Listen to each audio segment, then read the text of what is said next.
एक बार एक बहुत बड़ा बिजनेसमैन एक छोटे से गांव में जाता है। उसका मकसद होता है कि उस गांव में एक बड़ी सी फैक्ट्री लगानी है। वह एक ऐसी जगह पर पहुंच जाता है जहां पर उसके सामने एक नदी होती है और उस नदी के सामने वह गांव होता है। अब उसके सामने दो रास्ते हैं।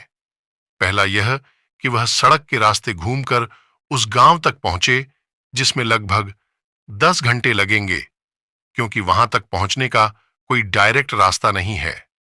दूसरा रास्ता यह था कि वह एक नाव में बैठकर नदी के रास्ते उस गांव तक पहुंच जाए, जिसमें केवल 20 मिनट ही लगते। तो अपना टाइम बचाने के लिए उसने उस नाव के जरिए गांव तक पहुंचने का फैसला किया।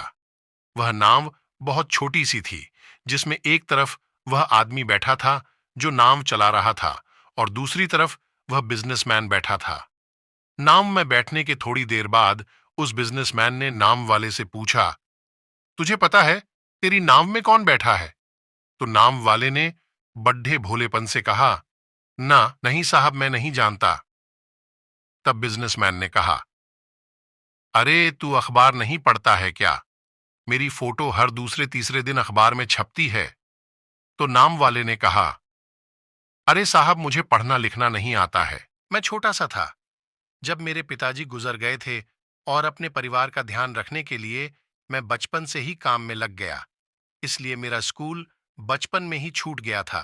यह सुनकर उस बिजनेसमैन ने नाव वाले का मजाक उड़ाते हुए कहा, तुझे पढ़ना लिखना भी नहीं आता है, ऐसी जिंदगी का क्या फायदा?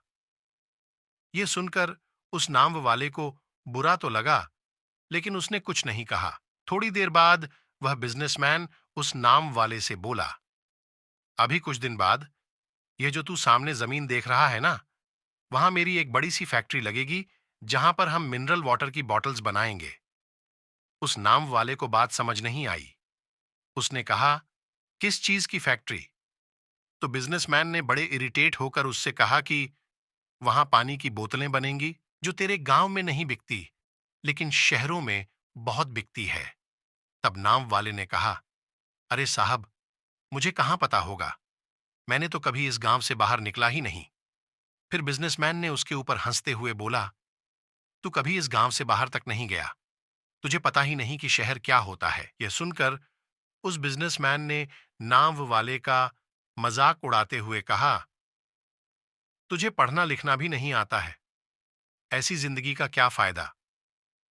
यह सुनकर उस नाव वाले को बुरा तो लगा, लेकिन उसने कुछ नहीं कहा। उसकी बात सुनकर नाव वाले को सच में यह लगने लगा कि उसकी जिंदगी किसी काम की नहीं है। यह सोचते हुए उसकी नाव पर से ध्यान हटी और नाव की एक बड़े से पत्थर से टक्कर हो गई, जिसकी वजह से नाव में पानी भरने लगा और नाव डूबने लगा। उस जगह पर पानी बहुत ही गहरा था और किनारा बहुत दूर था। नाव वाले को समझ आ गया कि अब इस नाव को बचाने का कोई तरीका नहीं है। फिर वह अपनी जान बचाने के लिए नदी में छलांग लगाने ही वाला था। तभी उसने बिजनेसमैन से पूछा, आपको तैरना तो आता है ना? तो बिजनेसमैन ने घबराकर पूछा, ऐसा क्यों पूछ रहे हो? मुझे तैरना नहीं आता है। उसकी यह बात सुनकर नाव वाले को हंसी आ गई और बोले, साहब, आपको तैरना तक नहीं आता, ऐसी जिंदगी का क्या फायदा? यह सुनकर उस बिजनेसमैन को अपनी गलती का एहसास हुआ और हाथ जोड़कर उसने नाव वाले से कहा, तुम जो मांगोगे मैं तुम्हें वह दूंगा, बस मेरी जान बचा लो। तो उस नाव वाले ने कहा, अरे साहब, घबराओ नहीं, मुझे सिर्फ तैरना ही नहीं आता है, बल्कि बल्कि डूबते हुए लोगों को बचाना भी आता है। आप मुझे कसकर पकड़ लो, मैं आपको कुछ नहीं होने दूंगा। और फिर उस नाव वाले ने न सिर्फ अपनी बल्कि उस बिजनेसमैन की भी जान बचाई। तो हमें इस कहानी से एक बहुत बड़ी सीख मिलती है कि जिंदगी में कभी किसी की मजाक नहीं उड़ानी चाहिए या अपने से कम नहीं समझना चाहिए, क्योंकि हमें नहीं पता कि कब, कहां और कैसे किसकी जरूरत पड़ जाए।